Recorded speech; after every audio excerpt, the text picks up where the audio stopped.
Hi நண்பா, நாம இன்னைக்கு ஸ்வாட் மாஸ்டர் ரீஇன்கார்னேஷன் அப்படின்னு சொல்லக்கூடிய மான்பாவோட அடுத்த எபிசோட் பார்க்க போறோம். போன எபிசோட்ல ரைடரும் எல்ஃபோட வில்லேஜ் இருந்து கிளம்பி இருப்பான். அது மட்டும் இல்லாம உங்ககிட்ட ஒரு முக்கியமான விஷயத்தை பத்தி பேசணும் அப்படின்னு சொல்லிட்டு, ஒருவேளை உன்னோட மாஸ்டர் டிராகனை கொண்டவரா இருந்தாரு அப்படின்னா கண்டிப்பா எனக்கு தெரிஞ்சு டிராகுலா ஃபேமிலியோட ரெக்கார்ட் புக்ல அவரோட பேர் இருக்கும். அப்படி இருக்கும்போது இது கண்டிப்பா உனக்கு ஒரு நல்ல ஹிண்டா இருக்கும். அது மட்டும் இல்லாம யாராச்சும் இந்த ஸ்வாட்ஸ்மேன்ஷிப் பத்தி கேட்டாங்க அப்படின்னா என்னோட பேரை சொல்லு அப்படின்ட்டு ரைடரும் ஹீரோக்கு ஒரு பெரிய ஹெல்ப் பண்ணிருப்பான். அது மட்டும் இல்லாம அவன் அங்கிருந்து கிளம்பி போக அப்படின்னு கட் பண்ணி, அப்ப அவன் கூட வந்த பர்சன் போயிட்டாரா?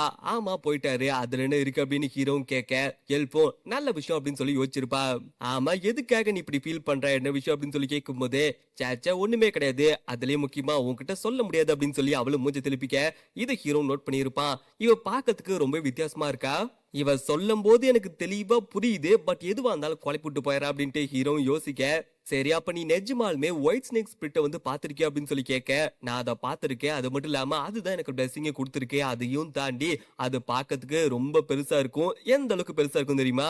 இதோ ஓடி ஆடி டார்ச்சர் பண்ணிட்டு இருக்குதே இந்த குட்டி சாத்தானுங்க, இது எல்லாத்தையுமே அசால்ட்டா ஒரே கல்ப்ல முழுகிரும் அப்படின்னு சொல்ல, இத பார்த்தாங்க இந்த குட்டி குட்டி ஸ்பிரிட்டும் பயந்து இருக்கும். டக்குன்னு ஹெல்ப் கிட்ட போயிட்டு அதுவும் பயத்துல ஒளிஞ்சிக்க, இது ஹீரோ நோட் பண்ணிருப்பான். எனக்கு தெரிஞ்சு ஒரு வேளை அந்த ஒயிட் ஸ்னேக் இவங்களுக்கு அங்கிளா இருக்கிறது கூட சான்ஸ் இருக்கு அப்படின்னு சொல்ல, ஹீரோ கெட்டு மிரண்டு போயிருப்பான். இது அங்கிளா? அப்ப எல்லாத்தையும் ஒண்ணுக்கு ஒண்ணு சம்பந்தப்பட்டதா, ஃபேமிலி மாதிரி அப்படின்னு சொல்லி கேட்கும் போது, சேச்சா அப்படிலாம் கிடையாது, நான் சும்மா அப்படியே அங்கிள்னு கூப்பிட சொல்லுவேன், மத்தபடிலாம் ஒண்ணும் பெருசா இல்ல அப்படின்னு சொல்ல, ஹீரோக்கு டவுட்டா இருந்திருக்கும். நிஜமாலுமே உண்மைதான் சொல்றாளா இல்ல என்னை வச்சு கலாய்க்கிறாளா அப்படின்னு சொல்லிட்டு ஹீரோ யோசிச்சிருப்பான். சரி அப்புறம் அந்த ஸ்வாடு எதுக்காக, அந்த ஸ்வாடுக்காக இவ்வளவு மெனக்கெட்டு இருக்கீங்க, அந்த ஸ்வாடுக்கு செரிமொனி நடத்தியே தீரணும் அப்படின்னு சொல்லிட்டு எதுக்காக இந்த ஒரு முடிவுல தெளிவா இருக்கீங்க? நான் யூஸ் பண்ண ஸ்வாட் கூட ஒரு ஸ்மித் ரெடி பண்ணதுதான், அவர் ரொம்ப நல்ல மனுஷன். அது மட்டும் இல்லாம இது அவரோட மாஸ்டர் பீஸ், அதுக்காக நான் எந்த ஒரு ரிச்சுவலுமே பண்ணல அப்படின்னு சொல்ல, எல்ஃபோ அப்படியெல்லாம் விட முடியாது, நீயே பார்த்துட்டு தான் இருக்க, நான் செரிமோனிக்காக எவ்வளவு கஷ்டப்பட்டு படிச்சிட்டு இருக்கேன் தெரியுமா அப்படின்னு சொல்லி கேட்க, ஹீரோவும் அதுக்காக தான் நான் வேணாம்னு சொல்றேன், ஒரு ஸ்வாடுக்காக எதுக்காக நீ இவ்வளவு கஷ்டப்படணும் அப்படின்னு சொல்லி கேட்க, எல்ஃபும் தெளிவா சொல்லியிருப்பா, நான் ஸ்வாடுக்காக ஒன்னும் கஷ்டப்படல, அதையும் தாண்டி செரிமோனி அப்படிங்கிறது ரொம்ப ரொம்ப முக்கியம். எல்ஃபோட ஹோலி மெய்டனா நான் இதை பண்ணி தான் ஆகணும். அதே போலவே எனக்கு அப்புறம் வரக்கூடிய ஹோலி மெய்டனும் இதை ஃபாலோ பண்ணணும். என்ன மாதிரி அவங்க புக்ல படிச்சு தெரிஞ்சுக்க கூடாது, நான் அவங்களுக்கு நேரடியா கத்து தரணும்ட்டு தலைவி சொல்ல, இது கேட்டு ஹீரோவும் லைட்டா மிரண்டு போயிருப்பான். நீ கொஞ்சம் அமைதியா இருந்து நடக்கூடிய விஷயத்தை மட்டும் பாரு, கண்டிப்பா இது உனக்கு ரொம்ப ரொம்ப பிடிக்கும். அதையும் தாண்டி இது ரொம்ப அழகாவும் இருக்கு அப்படின்ட்டு அவ சொல்ல, ஹீரோக்கு இப்பதான் ஒரு விஷயமே தெரிஞ்சிருக்கும். தலைமை எப்படி வாய்ஸ் தேடி போயிட்டு இருக்கானோ அதே மாதிரி இந்த எல்ஃபும் அவளோட கடமையை நோக்கி போயிட்டு இருக்கா. அப்படி இருக்கும்போது நிஜமாலுமே இவளுக்கும் அதிகமான தேடல் இருக்குது. அதையும் தாண்டி நான் பார்த்ததுல ஒரு வித்தியாசமான எல்ஃப், அது கண்டிப்பா இவதான் அப்படின்ட்டு ஹீரோ யோசிக்க, நீ பொறுமையா நிதானமா படி, நான் உனக்காக வெயிட் பண்ணுவேன் அப்படின்ட்டு ஹீரோ சொல்லியிருப்பான். அது மட்டும் இல்லாம தலைவனும் பக்கத்துல உட்காந்து அவனும் வெயிட் பண்ணிட்டு இருக்க, எல்ஃபும் படிக்க ஸ்டார்ட் பண்ணிருப்பா. எல்ஃபுக்கு ஹீரோ பார்க்கும்போது லைட்டா இம்ப்ரெஸ் ஆன மாதிரி இருந்திருக்கும். அப்படின்னு கட் பண்ணி நைட் டைம் வேர்ல்ட் ட்ரீயை காமிச்சிருப்பாங்க. அது என்னமோ ஜெகஜோதியா ஜொலிக்க மக்கள் எல்லாருமே செரிமோனிக்காக போயிட்டு இருந்திருப்பாங்க. இது அங்க இருக்கக்கூடிய ஹீரோவும் டேனியலும் பார்த்திருப்பாங்க. மிரண்டு போயிருப்பாங்க. டேனியலும் கேட்டிருப்பான், யோ தல, நம்ம குடும்பத்துக்கு எல்லாம் இதெல்லாம் தேவையா அப்படின்னு சொல்லி கேட்கும் போது, ஹீரோவும் அதை தாண்டா நானும் யோசிக்கிறேன் அப்படின்னு சொல்லி பார்க்க, அங்கிருந்து அத்தனை எல்ஃபுமே ஹீரோவோட செரிமோனியை ஏதோ ஒரு பெரிய ஃபெஸ்டிவல் மாதிரி கொண்டாட்டு இருந்திருப்பாங்க. திருவிழா கூட்டத்துக்குள்ள வந்து மாட்டின மாதிரி இருக்கும். மிரண்டு போயிருப்பாங்க. எல்டரும் ரிச்சுவலை ஸ்டார்ட் பண்ணியிருப்பாரு. அண்ட் அந்த செரிமோனி ஸ்டார்ட் ஆக எல்டரும் தெளிவா சொல்லியிருப்பாரு, இந்த ஸ்வாட நீ தான் உருவாக்க போற, உன்னோட கண்ணை மூடிட்டு உனக்கு எந்த மாதிரி ஸ்வாட் வேணும், என்ன மெட்டீரியல் வேணும், அதையும் தாண்டி அந்த ஸ்வாட் எப்படி இருக்கணும் அப்படிங்கிற விஷயத்த நீயே இமேஜின் பண்ணு.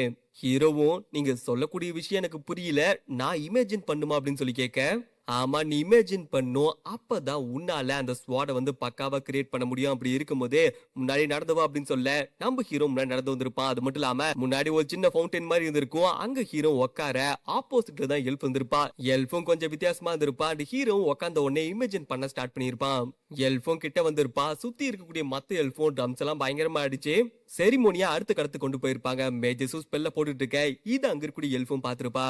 உனக்கு என்ன வேணும், எப்படி வேணும் அப்படிங்கறத நீதான் முடிவு பண்ணும். உன்னோட எல்லையை தாண்டி போ, அப்பதான் உன்னால நிறைய விஷயத்த பார்க்க முடியும் அப்படின்னு அந்த எல்ஃபும் சுத்தி சுத்தி டான்ஸ் ஆடிட்டு இருக்க, நம்ம ஹீரோவும் ஸ்பேஸ்குள்ள போயிருப்பான். அது மட்டும் இல்லாம அவனும் இமேஜின் பண்ண ஸ்டார்ட் பண்ணிருப்பான். எந்த மாதிரி வந்து மெட்டல் வேணும் அப்படின்னு சொல்லி ஃபர்ஸ்ட் ஹீரோவும் ஸ்பிரிட்ஸ் எல்லாத்தையும் இமேஜின் பண்ணிருப்பான். அண்ட் எனக்கு பிடிச்ச மாதிரி ஒரு வெப்பன் வேணும் அப்படின்னா அது கண்டிப்பா ஒருத்தரால் மட்டும் தான் பண்ண முடியும் அப்படின்னு சொல்லிட்டு ஹீரோ இமேஜின் பண்ணிருப்பான். அண்ட் நான் யூஸ் பண்ணக்கூடிய வெப்பன் எந்த மாதிரி இருக்கணும் அப்படின்னா லாங்கா இருக்கணும், அதே சேம் டைம்ல வானத்துல கூடிய நட்சத்திரம் மாதிரி ஜொலிக்கணும். அண்ட் அதே சமயம் பயங்கர ஸ்ட்ராங்கா இருக்கணும் அப்படின்னு சொல்ல ஒரு சுத்தியல் பயங்கரமா வந்து அடிச்ச மாதிரி காமிச்சிருப்பாங்க. அப்படியே கட் பண்ணி நம்ம ஹீரோ கை நீட்டியிருப்பான். கையை நீட்டும் போது முன்னாடி இந்த ஒரு டோர் லைட்டா ஓப்பன் ஆயிருக்கும். இதை ஹீரோ நோட் பண்ணியிருப்பான்.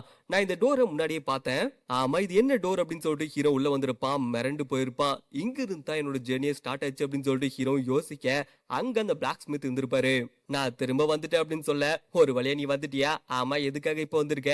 இப்ப என்ன பிரச்சனை எடுத்துட்டு வந்த அப்படின்னு சொல்லி கேட்கும் போதே ஹீரோ லைட்டா சிரிச்சிருப்பான். பிரச்சனை எல்லாம் ஒண்ணு இழுத்துட்டு வரல, எனக்கு ஒரு ஸ்வாட் வேணும், உங்களால செஞ்சு தர முடியுமா அப்படின்னு சொல்லி கேட்கும் போது கரெக்டான டைமிங்ல தான் வந்திருக்கேன், எனக்கு இப்பதான் ஒரு நல்ல மெட்டீரியல் கிடைச்சது, கொஞ்சம் நீயே பாரு, இது ஏதோ மீட்டிரைட்ஸா ஸ்டார்ஸ் இருந்து வந்தது அப்படின்னு சொல்லி கேள்விப்பட்டேன், இது ரொம்பவே பியூரா இருக்கு, இப்படிப்பட்ட மெட்டல் எனக்கு இப்ப கிடைச்சிருக்கு, அப்படி இருக்கும் போதே கரெக்டான டைமுக்கு தான் வந்திருக்கு அப்படின்னு சொல்ல ஹீரோவும் எனக்கு பெருசா டெக்கரேஷன் எதுவுமே வேணாம், பட் அதையும் தாண்டி எனக்கு ஷார்ப்பா இருக்கக்கூடிய ஒரு ஸ்வாட் வேணும், அதுலயும் முக்கியமா அது ரொம்ப ஹார்டா இருக்கணும், எப்பேற்பட்ட அட்டாக்கிங் தாங்கணும், பழைய ஸ்வாட் மாதிரி கிராக் மட்டும் விழக்கூடாது அப்படின்னு சொல்ல இதை கேட்டாங்க பிளாக் ஸ்மித்தும், அட விடுப்பா ஒரு டைம் ஏதோ செஞ்சு கொடுத்து தப்பா போயிடுச்சு, அப்படி இருக்கும்போது அதை சொல்லி சொல்லி காமிப்பி அப்படின்ட்டு அவரும் கேட்டிருப்பாரு.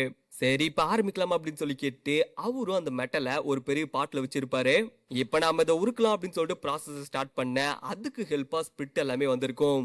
அதுங்களும் அங்கிருந்து கூச்சி கூச்சி விளையாண்டுட்டு இருக்க அந்த மெட்டலும் உருக ஆரம்பிச்சிருக்கும். ப்ராசஸ் போய்கிட்டே இருக்க ஹீரோ பிளாக் ஸ்மித்தும் ரொம்ப நாளுக்கு அப்புறம் மீட் பண்ணிருப்பாங்க. அதனாலே ரெண்டு பேருமே ரொம்ப பொறுமையா பேசிட்டு இருந்திருப்பாங்க. என்ன மாப்ள, என்ன மாமா, என்ன மாப்ள, என்ன மாமா அப்படின்னு சொல்ற மாதிரி ரெண்டு பேருமே ஜாலியா பேசிட்டு இருந்திருப்பாங்க. பாக்கிறதுக்கு ரொம்ப நல்லா இருந்திருக்கும். அண்ட் கொஞ்ச நேரத்துக்கு அப்புறம் பிளாக் ஸ்மித்தும் ஹீரோக்கான அந்த ஸ்வாடை ரெடி பண்ணி முடிச்சிருப்பாரு. முடிஞ்சுது அப்படின்னு சொல்லிட்டு அவரு சொல்ல இதை ஹீரோ நோட் பண்ணிருப்பான். அண்ட் ஹீரோ இன்னொரு விஷயத்த பத்தி கேட்க வர, நீ எதை பத்தி கேட்க வர அப்படின்னு சொல்லிட்டு எனக்கு நல்லா புரியுது அப்படின்ட்டு அவரும் தலையாட்டி இருப்பாரு. அண்ட் அது மட்டும் இல்லாம அந்த ஸ்வாடை ஹீரோட கையில கொடுத்திருப்பாரு. கடைசி டைம் உன்னை பார்க்கும்போது குட் பை கூட சொல்லாம போயிட்டு அப்படின்னு சொல்லிட்டு லைட்டா வருத்தமா இருந்துச்சு. ஆனா திரும்ப உன்னை சந்திப்பு அப்படின்னு சொல்லிட்டு நான் கொஞ்சம் கூட எதிர்பார்க்கவே இல்லை.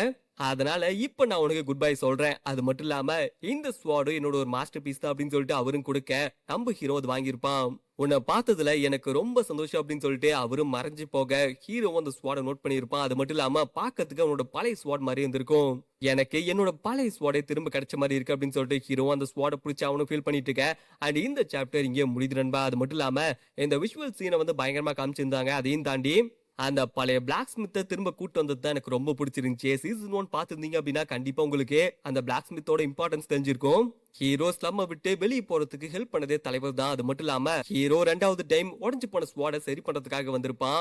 அப்ப அவர் சாகர கண்டிஷன்ல இருந்திருப்பாரு. பட் அப்ப கூட ஹீரோவுக்கு அந்த ஸ்வாடை ரெடி பண்ணி கொடுத்து தான் மனசு போய் சேர்ந்திருப்பாரு.